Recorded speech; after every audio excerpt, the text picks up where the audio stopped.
Mesdames et messieurs et mesdemoiselles, dans la lutte pour la libération ou pour la conquête de la localité d'Orlovka et du côté ukrainien d'Orlivka, bon, d'Orlovka, c'est la même chose, peu importe. Ce qui importe pour les Russes aujourd'hui, c'est la conquête.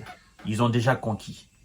Mais sur le chemin de conquête de cette localité, ce qui a été fait, mesdames et messieurs, quotidiennement, ce qui a été fait, la bataille, ce qui a été mené, le bilan, mesdames et messieurs, au niveau de tous les groupements, non, ça ne pardonne pas. C'est pourquoi je dis, ces gens-là, ils ont placé la barre un peu haute. Parce que dans cette bataille, des missiles Kinjal, les emblématiques missiles Kinjal russes ont été utilisés contre des aérodromes, des missiles de haute précision. Mesdames et messieurs, nous allons voir en détail, en substance. Nous allons disséquer cette information, mettre en pièces, pour que vous puissiez comprendre exactement pourquoi M. Zelensky et son ministre de la Défense ont appelé l'Alliance afin qu'il y ait une réunion d'urgence afin de faire l'état des lieux et voir comment ils doivent dorénavant évoluer. Est-ce que je dois encore vous rappeler?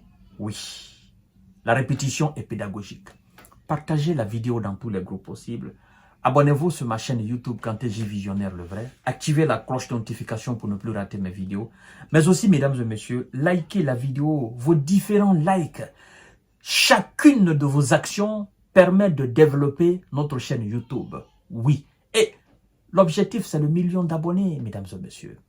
Afin de sensibiliser, d'informer de manière réelle, de manière concrète, débarrasser du propagandisme encore moins, débarrasser de l'intoxication. Nous sommes là pour dire les vérités. Mesdames et messieurs, nous allons directement aux choses sérieuses. C'est de ça qu'il s'agit et c'est ce qui nous regarde, mesdames et messieurs. Oui, l'armée russe a libéré la localité d'Orlovka en République populaire de Donetsk, détruisant divers blindés occidentaux, dont un char Léopard, et renforcer ses positions sur la ligne de front selon le bilan quotidien de la défense, mesdames et messieurs. Le groupement centre a libéré la localité d'Orlovka en République populaire de Donetsk, rapporte la défense.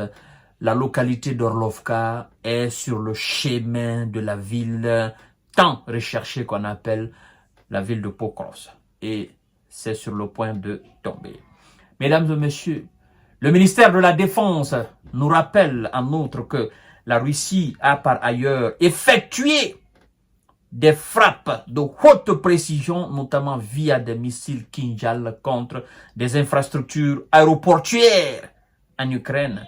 Et les autres points, nous allons les toucher, mesdames et messieurs. Vous savez, nous, le fait de passer ces informations, écoutez, ça nous fait mal, mais on n'a pas le choix. On doit dire exactement comme ça nous vient. Nous voulons la paix. Mais puisqu'ils ne comprennent pas, écoutez, nous allons passer les informations, tout en sensibilisant, tout en appelant les belligérants. Est-ce qu'il y a un co-belligérant? Non, il n'y a plus de co-belligérants, ce sont tous des belligérants. Occident, Russie, ce sont des belligérants. L'Ukraine, le terrain juste, le pays est juste utilisé. Le groupement centre a frappé 4 brigades de M. Zelensky et ses supplétifs, mais aussi des merceaux et repoussé cette contre-attaque, mesdames et messieurs. Les pertes à ce niveau des OTAN Ukraine, mesdames et messieurs, s'élèvent à 530 S. Oui, le groupement Nord a frappé 3 brigades de M. Zelensky et ses supplétifs occidentaux, avec aussi des merceaux parce qu'ils sont partout, mesdames et messieurs, et repoussé 3 contre-attaques. On a dit que l'ennemi a perdu à ce niveau 115 S. Le groupement Ouest a amélioré sa position tactique, frappé 5 brigades de M. Zelensky, repoussé 5 contre-attaques, mesdames et messieurs. Oui, contre-attaque, évidemment. Et on nous apprend à ce niveau qu'ils ont perdu quelque chose de 490 S. 2 véhicules blindés de transport de troupes M113 des Ricains. Ah oui, ce sont eux les gros fournisseurs.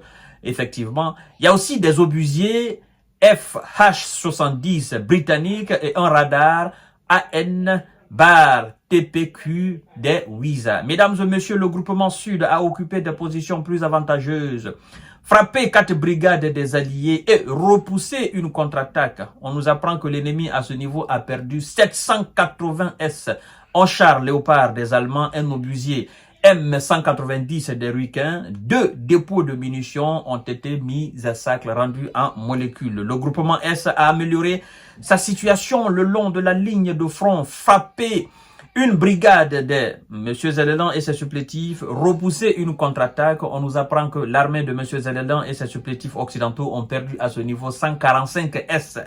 Oui, mesdames et messieurs, partagez la vidéo dans tous les groupes possibles. Le groupement Dniepr a frappé 2 brigades de M. Zelensky et ses supplétifs, mais aussi avec des merceaux. Voilà, on nous apprend qu'à ce niveau, ils ont perdu 85 S, un canon M777 des Ricains et un obusier M119 aussi des Ricains ont été rendus en molécules, mesdames et messieurs. La défense aérienne, parce que voilà, ça se passe sur la terre, ça se passe dans l'air, ça se passe aussi dans la mer, ça se passe aussi dans les bureaux. Donc, cette opération spéciale, militaire spéciale, ça se passe partout, mesdames et messieurs. Et donc, on nous apprend que la défense aérienne russe a abattu 4 missiles tactiques Tokcha U, 3 bombes guidées Hammer de nos amis français et 21 véhicules aériens sans pilote. Voilà, c'est le bilan en 24 heures, mesdames et messieurs, autour de cette offensive qui a permis de libérer par le groupement du centre la localité et le village effectivement de voilà, de cette partie de l'Ukraine. Malheureusement, les gars n'ont pas pu résister, ils ont fui, ils ont été éliminés, ils ont été faits aussi voilà, malheureusement prisonniers. Et donc, mesdames et messieurs, voilà ce qui s'est passé après l'offensive massive d'hier matin, et je dirais d'ailleurs la nuit de dimanche à lundi, qui continue encore à faire couler assez d'encre. Et vous devez savoir qu'il y a eu aussi des frappes aujourd'hui au niveau de certaines régions, et donc les Occidentaux sont aujourd'hui vraiment dégoûtés, ils sont dépassés, parce que ils se disent, mais encore, ce gars-là, il ne se fatigue pas. Il ne se fatigue pas parce que vous ne comprenez pas. Quand on vous parle de compréhension, de diplomatie, de négociation, vous ne voulez pas entendre. Vous voulez forcément le mettre à genoux. Et lui, il a dit que vous ne pouvez pas le mettre militairement à genoux. Ben, on dit souvent que dans le combat des grands, c'est la finalité qui compte. Nous allons attendre la finalité. Les Russes disent qu'ils vont gagner. Les Occidentaux disent qu'ils vont gagner. Ben écoutez, ça se passe où? Sauf que ça ne se passe pas dans un pays occidental. Ça ne se passe pas aussi en Russie. Ça se passe dans un pays qui est utilisé par l'Occident. Parce que le plus souvent, l'on se pose la question de savoir, mais pourquoi les Occidentaux se sont alignés derrière l'Ukraine? Pourquoi? Pour quel motif exactement? C'est pas à cause de la démocratie. C'est pas à cause de la souveraineté ukrainienne. Non. Il y a un autre motif. Et c'est ce motif qui a aussi fait que la Russie de son côté a pris des mesures draconiennes. Voilà. On ne nous dit pas tout, mais on sait, parce que nous sommes intelligents. Parce que si c'était à cause de la démocratie, ben écoutez, les démocrates se battent au Mali, les démocrates se battent au Burkina, les démocrates se battent au Niger. Ben, les 60 milliards et quelques qu'on a débloqués pour aider afin que la démocratie règne en Ukraine, moi je pense qu'on devrait aussi débloquer 60 milliards pour le Mali, 60 milliards pour le Niger, 60 milliards pour le Burkina, 60 milliards pour le Tchad, 60 milliards pour la Libye, 60 milliards pour le Congo, 60 milliards pour Centrafrique, 60 milliards pour Haïti, 60 milliards pour ou encore, ben, pour ne citer que 60 milliards en Somalie. Somalie devrait même recevoir 120 milliards ou 220 milliards de la part des Américains pour naturellement défendre la démocratie comme on le prétend en Ukraine. Mais c'est pas à cause de la démocratie. Nous avons compris. À tout à l'heure pour notre série d'informations de décortiquage. Merci beaucoup, mesdames.